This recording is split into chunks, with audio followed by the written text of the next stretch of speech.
Halo guys, selamat datang di channel Dreams Boy. Bagi yang belum tahu nih, channel ini kedepannya akan membahas tentang games yang ada di jagat dunia maya ini. Bagi yang suka bermain games apapun, jangan lupa like, comment, and subscribe, serta aktifkan lonceng supaya dapat notifikasi dari kami. Enjoy!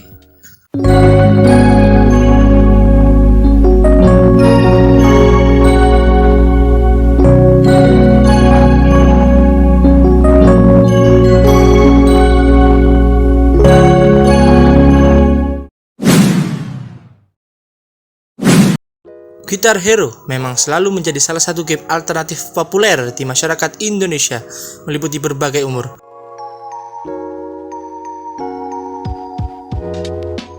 Guitar Hero pertama kali dikembangkan oleh Duet Red Octane Harmonix Music Systems dan diterbitkan oleh Activision di 2005 untuk berbagai konsol dan komputer. Pada masanya, game ini terbilang revolusioner karena mampu mengajak pemainnya memainkan instrumen musik secara virtual. Meski kedatangan pesaing baru, Guitar Hero pun terus melesat puncaki tangga game paling digandrungi. Bahkan di Inggris, game ini sempat mendapat predikat game paling asyik dimainkan melewati pesaingnya Rock Band atau game sejuta umat FIFA. Tidak tanggung-tanggung, Activision menggelontorkan sekitar 20 jenis Guitar Hero. Namun tidak semua seri game Guitar Hero laku di pasaran. Hanya beberapa saja, seperti Guitar Hero 2, Guitar Hero 3, Legends of Rock, Guitar Hero World Tour, dan Guitar Hero 5, dan Guitar Hero Warriors of Rock. Ekspansi Guitar Hero pun kian menggila dengan hadirnya versi mobile untuk iPhone dan iPod Touch. Sama seperti versi orisinalnya, game ini pun diklaim meraup angka penjualan tinggi di jajaran App Store.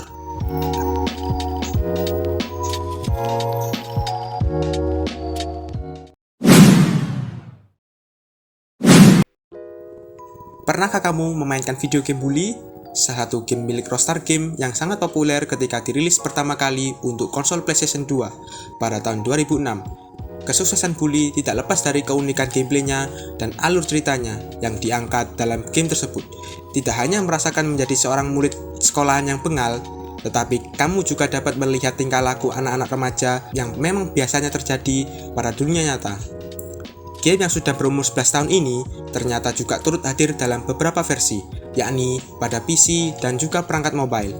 Salah satu keunikan dari game Bully, selain alur ceritanya yang menarik, ada satu hal yang mungkin tidak kalian sadari, yaitu fitur perubahan musim, seperti musim panas, musim semi, musim gugur, dan musim dingin, sehingga menambah kesan realistis ketika dalam permainan.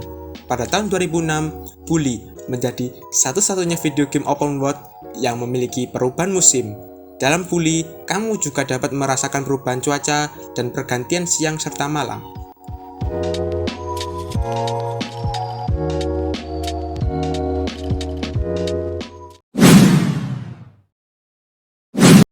God of War adalah game bergenre action dan adventure tentang mitologi. Game ini diciptakan oleh David Cave di studio Santa Monica milik Sony. Seri ini pertama debut di PS2 pada tahun 2005 dan telah menjadi andalan untuk brand PlayStation. Ketika menciptakan God of War, Cave mengaku bahwa ia sangat terinspirasi dengan apa yang ditampilkan pada Clash of Titans terhadap mitologi Yunani. Beberapa kritikus game juga setuju dengan pendapat tersebut dan menyebut bahwa God of War merupakan gambaran yang nyaris sempurna tentang mitologi Yunani. Saat itu setelah film Clash of Titans yang dirilis pada tahun 80-an.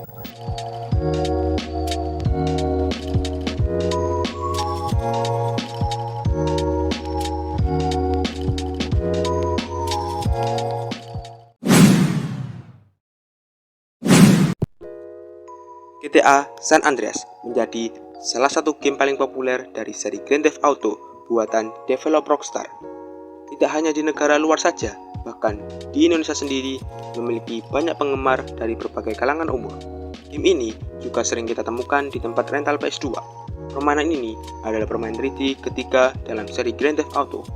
Pada awalnya dirilis untuk PlayStation 2 pada bulan Oktober 2004. Kemudian diluncurkan ke Xbox, Microsoft, dan Android. Game ini menjadi penjualan yang tertinggi pada 3 platform tersebut dan mendapatkan rekor sebagai penjualan permainan tertinggi di PlayStation 2. Grand Theft Auto San Andreas diteruskan oleh Grand Theft Auto Liberty City Stories dan didahului oleh Grand Theft Auto Vice City. Permainan ini berlatar belakang pada negara bagian fiktif bernama San Andreas yang mempunyai 3 kota metropolitan, berlatar akhir tahun 1992. San Andreas berpusat pada seorang anggota geng jalanan bernama Carl C.J. Johnson yang kembali pulang dari Liberty City ke Los Santos setelah mengetahui kematian ibunya. CJ menemukan bahwa teman lama dan keluarganya sedang berantakan. Melalui jalan cerita permainan, CJ perlahan membongkar plot di balik pembunuhan ibunya selagi mengembangkan usaha bisnisnya. Seperti permainan dalam seri lain, San Andreas terdiri dari elemen permainan mengemudi dan tembak-menembak orang ketiga, dan fitur alur permainan dunia terbuka yang memberikan pemain untuk lebih bebas bermain. Permainan ini juga menambahkan beberapa fitur seperti modifikasi mobil dan personalisasi karakter seperti gaya rambut, tato, dan lainnya.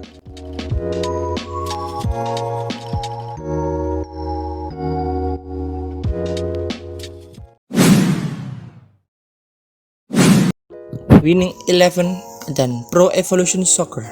Tidak terbantahkan jika Winning Eleven dan Pro Evolution Soccer adalah salah satu game sepak bola terbaik sepanjang masa. Ketenaran dan banyaknya manusia di muka bumi yang pernah bermain kedua game tersebut adalah salah satu bukti kesuksesan Konami dalam pengembangan WE dan PES. Bahkan game ini mampu menandingi game paling berlisensi yaitu FIFA. Tahun 1995 menjadi cikal bakal kehadiran seri game Pro Evolution Soccer. Dirilis secara perdana pada konsol PlayStation, PES pertama kali mengusung nama Goldstorm. Di negara asalnya, Jepang, Goldstorm lebih dikenal dengan judul World Soccer Winning Eleven. Judul ini pula lah yang populer di tengah gamer Indonesia. Di era konsol PlayStation 1 dan 2, Winning Eleven mengunggulkan sektor grafis polygon based atau yang diklaim mampu menampilkan gambar lebih baik kala itu. Sementara dari segi gameplaynya, Goldstorm alias Winning Eleven menawarkan 36 tim sepak bola internasional dari berbagai negara. Di dalam game tersebut, selain memberikan variasi tim sepak bola tiap negara, kita juga bisa memilih cuaca, warna, dan jenis bola serta wasit pada game tersebut. Nah, bicara soal wasit nih, ada yang inget gak sama si wasit kejam yang hobi memberikan kartu merah? Siapa lagi kalau bukan Kazuki itu? Guys, beberapa game memorable yang ada di PS2. Menurut kalian, mana game PS2 yang paling ngangenin? Dan tulis di kolom komentar. See you next time. Adios amigos. Dulu bos.